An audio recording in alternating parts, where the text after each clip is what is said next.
Hello guys, आज अपन पढ़ेंगे आरोग्यवर्धिनी वटी के बारे में। तो सबसे पहले इसमें हम देखेंगे इसके घटक द्रव्य, उनको याद करने की इजी ट्रिक भी देखेंगे।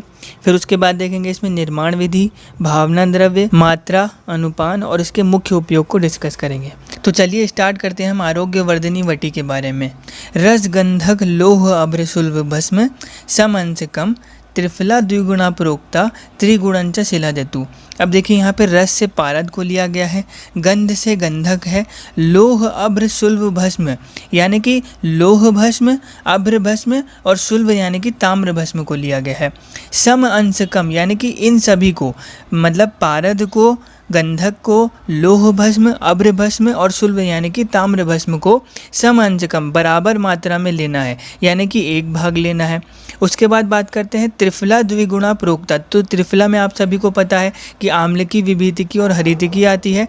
तो त्रिफला द्विगुणा प्रोक्ता, तो आम्लकी, विभीतिकी और हरितिकी को दुगनी भाग में, दुगनी मात्रा में लेना है। तो 2 भाग ले लिया इन तीनों का। उसके बाद त्रिगुणंच शिलाजतु यानी कि शिलाजतु का 3 भाग लेना है। चतुर्गुणम पुरम शुद्धम, पुर यहाँ पे लिया गया है गुग्गुलु से, तो गुग्गुलु को लेना है यहाँ पे 4 गुना।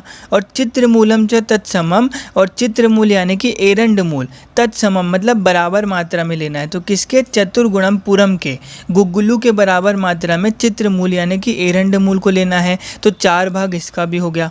तिक्ता सर्व समागया, तिक्ता यहाँ पे लिया गया है कटुकी को, और सर्व समागया का अर्थ है यहाँ पे कि जितने बाकी औषधियों का समान भाग है उतनी ही मात्रा में कटुकी यानी कि तिक्ता को लेना है। तो देखिए यहाँ पे पारद, गंधक, लोह भस्म, अभ्र भस्म और ताम भस्म, इन सब का 1 भाग है यानी कि 5 भाग ये हो गए। त्रिफला का 2-2 भाग लिया गया है यानी कि 6 भाग वो और 5 भाग वो यानी कि 11 भाग हो गए। उसके बाद गुग्गुलु और एरंड मूल को 4-4 भाग लिया गया है, तो 11 और 8 19 हो गए। और शिलाजतु को 3 भाग यानी कि 22 भाग। तो तिक्ता सर्व समागय यानी कि सभी का बराबर भाग मिलाकर 22 भाग तिक्ता को लेना है। उसके बाद हम इसकी ट्रिक को समझ लेते हैं जिससे आपको आसानी से घटक द्रव्य याद हो जाए। तो ट्रिक को समझते हैं। तो देखिए यहाँ पे आपको एक टीचर दिख रहे होंगे और आपको यहाँ पे 2 स्टूडेंट दिख रहे होंगे। तो इन 2 स्टूडेंट का नाम आप कुछ भी ले सकते हैं। हमने यहाँ पे 2 रैंडम नाम लिए हैं, पुरु और गौतम। यहाँ पर आप पुरु और गौतम के नाम पर कोई भी ऐसे नाम ले सकते हैं जो आपके फ्रेंड सर्कल में हो, जिससे आपको इजीली इमेजिनेशन करने में आसानी पड़े। तो यहाँ पर इस ट्रिक को हम एक स्टोरी से समझने की कोशिश करते हैं कि इमेज में आपको 2 बच्चे दिख रहे हैं, उनका नाम है पुरु और गौतम, या फिर यहाँ पे आप किसी और का भी नाम ले सकते हैं, ठीक है। और ये दोनों बच्चे पढ़ाई नहीं करते हैं जिसकी वजह से टीचर इन्हें बाहर निकाल देता है। तो ये दोनों बच्चे 3 साल से क्लास से गेट आउट हो रहे हैं और हो करके लतखोर हो गए हैं। तो ट्रिक देखिए कि पुरु और गौतम लतखोर हो गए हैं, 3 साल से गेट आउट हो रहे हैं। तो देखिए यहाँ पे आप पारद और गंधक भी ले सकते हैं सीधे सीधे कि पारद और गंधक लतखोर हो गए हैं, 3 साल से गेट आउट हो रहे हैं। तो देखिए यहाँ पे पुरु से पारद लिया गया है, गौतम से गंधक लिया गया है, और लत में LAT है, तो तीनों भस्म को लत से लिया गया है, लोह भस्म, अभ्रक भस्म और ताम्र भस्म। उसके बाद 3 साल, ठीक है। तो 3 से यहाँ पे त्रिफला को लिया गया है और साल से शिलाजतु को लिया गया है, और गेट आउट में गेट से लिया गया है GET, तो G से लिया गया है गुग्गुलु को, E से लिया गया है एरंड को, और T से लिया गया है तिक्ता यानी कि कटुकी को। तो इस तरीके से आप इस ट्रिक को याद कर सकते हैं। एक ट्रिक हम आपको और बता दे रहे हैं कि पूजा गुप्ता को लत लग गई है कि वो 3 साल से गुग्गुलु, एरंड और कटुकी का सेवन कर रही है, ठीक है। तो देखिए यहाँ पे पूजा से आ जाएगा पारद, गुप्ता से आ जाएगा गंधक। यहाँ पे आप किसी भी लड़की का नाम ले सकते हैं, हमने यहाँ पे कोई भी रैंडम नेम सिलेक्ट किया है। लत से आ जाएगा आपका लोह भस्म, अभ्रक भस्म और ताम भस्म। 3 साल से आ जाएगा आपका त्रिफला और शिलाजतु। यहाँ पर गुग्गुलु, एरंड और कटुकी, ठीक है, इन तीनों का सेवन कर रही है, तो गुग्गुलु, एरंड और कटुकी हैं। तो इस तरीके से आप इस ट्रिक को याद कर सकते हैं। उसके बाद हम देखते हैं इसके भावना द्रव्य को। तो इसका भावना द्रव्य है निम्ब पत्र स्वरस।